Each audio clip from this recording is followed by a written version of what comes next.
Hello friends, today we're talking about delegating duties in the home. I'm Flylady Kat and I am your Fly Lady. I am here to teach you how to be the homemaker that you've always wanted to be. So when we talk about Flylady system, I'm talking about the Flylady system created by Marla Silly. I taught that system under her tutelage and I am now out on my own. I've taken that system and made it a little simpler in my opinion. Now everyone is different and everyone learns differently, but the people who follow me tend to like this particular system, and there are lots of people out there teaching the Flylady system. I hope that you like the way I teach. If you don't know the Flylady system, or you'd like to know my version of the Flylady system, please watch How to Do the Flylady System for Newbies on this channel. You'll need about an hour. You'll need a piece of paper and a pen. You need some patience. You need to write things down so that it can start to make sense when you listen to me when I'm teaching you. Okay, delegating duties. One of the things that I consider a delegation is the laundry. If you have a 9-year-old in your house, you can delegate the laundry to them if they meet 3 criteria. 1, they have to have the physical strength to do the laundry. So think about how strong your child is.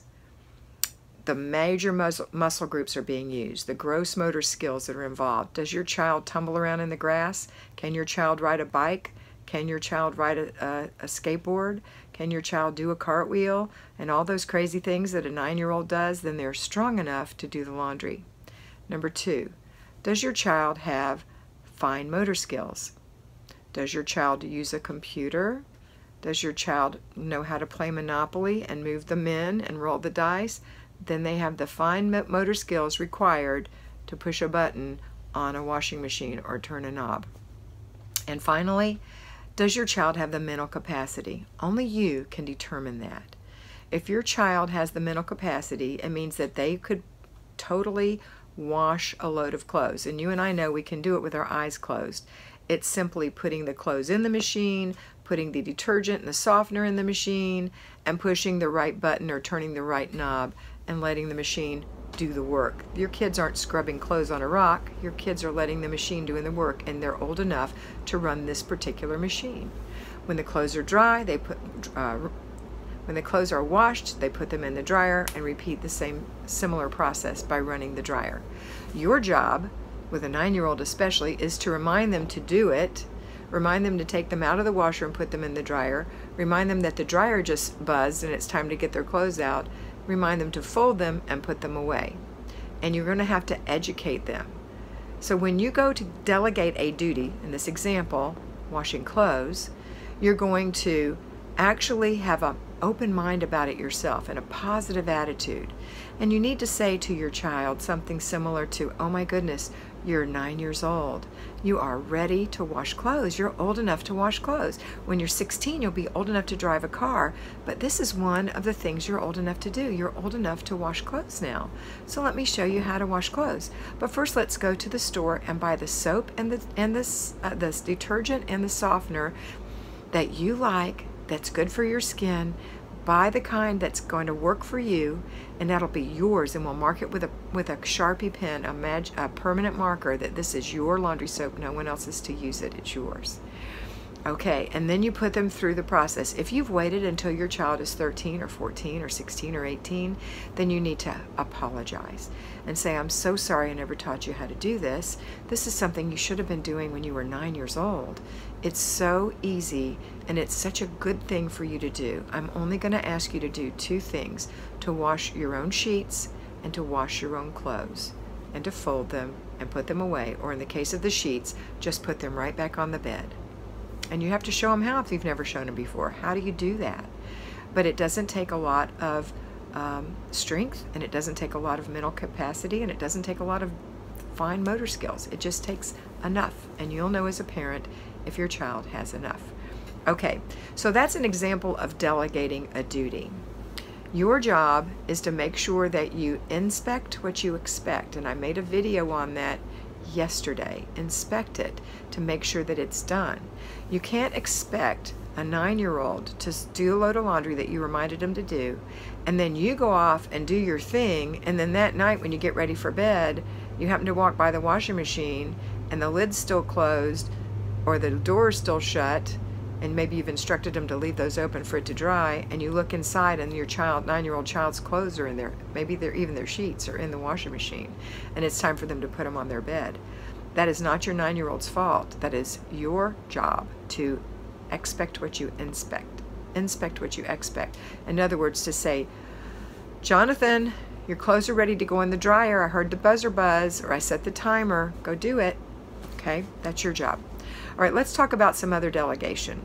Let's talk about picking up toys with little tiny kids. Little tiny kids, you need to do a toy check 4 times a day. 4 times a day. That's after breakfast, after lunch, before bed, and no, after breakfast, after lunch, after supper, and before bed. That's if you're an at-home homemaker. If you're a payroll homemaker and you work outside the home and your children go to school outside the home, then it's going to be 3 times a day, in the morning, after supper, before bed. I'm talking about little children, 4 and under, who dump their toys on the floor and walk all over them, and you find things in other rooms from this room that they're supposed to play in. So 4 times a day, or 3 in whatever case you qualify, you're going to help them put all the toys in a container. You're not going to be separating the barn animals from the Legos. You're just going to be putting everything in a container, so that they're going to dump them right back out, but you won't have that excessive spread happening. And if you clean it up after breakfast, there probably won't be much to clean up after breakfast because they haven't had time, especially during the week. You've had them in the bed, you've gotten yourself ready, you've gotten them out of bed, you've gotten them ready for school, they've had their breakfast. Now you're going to do a toy check real quick. Maybe there's 3 or 4 things. Just pick them up and put them in the thing, or ask them to pick them up and put them in. But you're going to have to inspect what you expect. Did you put your toys in the toy box? Good girl. Oh, you missed one. Let me get it for you. Okay? And then after dinner, there's going to be a much heavier load of toys because you've made dinner while they were playing. Especially like 9 to 18-month-old babies, or 9 to 36-month-old children.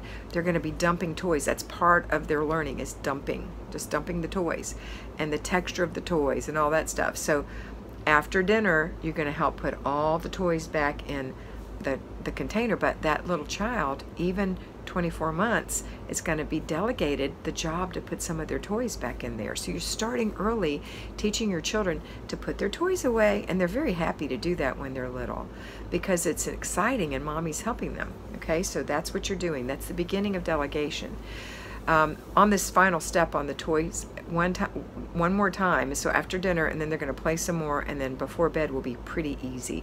And actually I'd say before bath time, because after their bath when they're little, they're going to have a snuggle and a book read to them, and they're going to go to bed. Get your children in bed at night. It makes a huge difference. And then you're going to have a peaceful environment because there won't be toys all over the place. That's so depressing and oppressive to have toys everywhere for you, and it's overwhelming for the children. They have a hard time playing when there's too many toys out. You might even consider getting rid of some of the excess toys. Okay, next, I don't mean throwing them away or giving them away, just cycling them out if you need to. Another thing that you can delegate is, first of all, when you are doing the after dinner routine, everyone who is big enough to hold a fork and eat out of a plate on their own can put their plate or bowl in the dishwasher, and their spoon or fork in the container that holds those, and their cup on the top rack if they can reach it. So everybody who eats puts their dish away. Maybe you might have to help scrape them or rinse them depending on your needs in your home. Or if you have to wash your dishes by hand, they can put their dish on the counter. That's a job. Another job a 5-year-old can do is wipe the table. Give them a cloth and say, "Would you wipe the table for me, honey?" Okay? And then as the children are older, 7, 8, 9, they can start sweeping the floor after dinner, wiping the countertop. The 2 things you're going to keep for yourself are always going to be the pots and pans, because they're hard. And you don't want to delegate something that's really hard to a child. It'll turn them off of doing things. And the stove top, because it's dangerous. They could burn themselves, or they could turn on the gas by accident, or whatever. So you're going to take care of those 2 things. But those other things can be rotated amongst all the children that you have, Or if you'll just have one child, maybe give them 1 or 2 jobs to do that week and give them a different one the next week. Never give a delegated duty to someone that takes longer than 10 minutes to do. And hopefully with younger children, 5 minutes to do. Okay. All right, so that's the beginning of delegation. Now you may also have an 18-year-old or a husband or something like that you want to delegate some duties to. And you don't do that in a demanding way. It's simply a conversation. Honey, I'm trying to clean the garage, but that bed is in the way and I can't move it. Would you help me move it, or would you move it for me so that we can start pulling? I've got everything else on this side of the garage cleared out, but I can't move that and I can't get the car in, and my goal is to get the car in that half of the garage. Could you help me move it to the other side of the garage, or would you and Tommy move that for me to the other side of the garage? I would really appreciate it. I need it done by Saturday. Thanks. Okay, you're not saying, hey, I'm sick and tired of asking you this, blah, blah, blah, blah, blah. Don't do that. Just be nice, have a conversation, ask him to move it. If you can't get your husband to cooperate, I'm sorry. That Saturday, if it hasn't been moved, then you can get Tommy, your 18-year-old, to say, hey, Tommy, help me move this bed across to the other side of the garage for me. And your husband may hear you and he may say, oh, no, I'll do that, I'm sorry. And he'll go do it. But he may not care. And if that's the case, you care, get it moved. Okay? All right. So that's delegating. That's how you do it. You're always grateful. You're never overly impressed. Okay? Oh my gosh, you're the best kid ever. Kids don't need that kind of recognition. They need good recognition. Good job. Thank you so much. I really appreciate it. That's enough. Okay?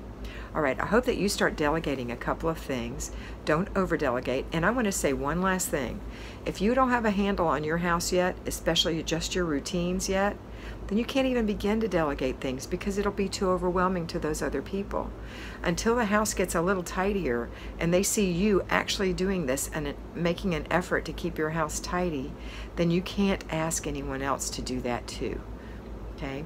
Now, one final thing, if you've got a newborn or you've just had an operation, you want to talk about that before your surgery or before your delivery.